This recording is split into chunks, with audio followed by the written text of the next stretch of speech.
we just cannot always afford to listen to, adhere to, and obviously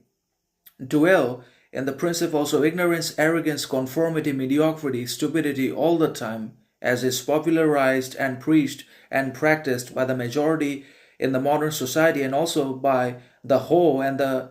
entirety of modern society as well. Or we're going to ever find is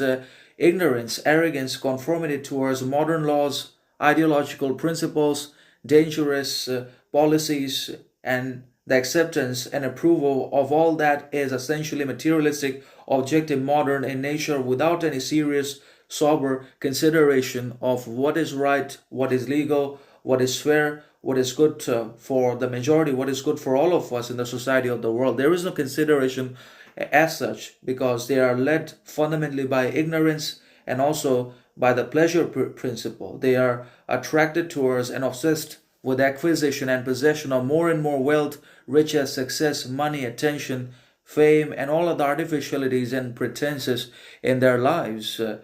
for the creation of the artificial, temporary, worthless feeling of happiness, worth, significance, character, distinction, variation, sovereignty, when in reality all they ever are is dependent and reliant upon the others because they do not have anything to offer for and by themselves because they are always dependent and reliant upon the others for attention, approval, validation, money, success,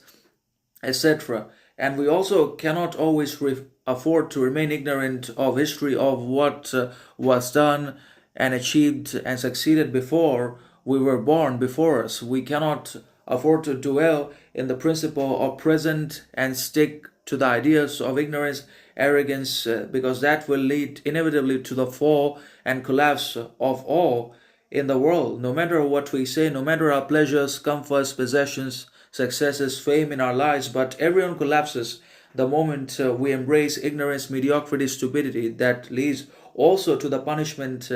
and injustice, inequality for the brave, for the righteous one, for the men and women of intelligence, critical thinking, righteousness, virtue, character. They also suffer for the collective stupidity because the collective is always justified because they are a combination of a huge number of people, and the government also loves that. The government also justifies and equalizes their actions and considers all that they think, say, do fair, just, equal all the time because the government wants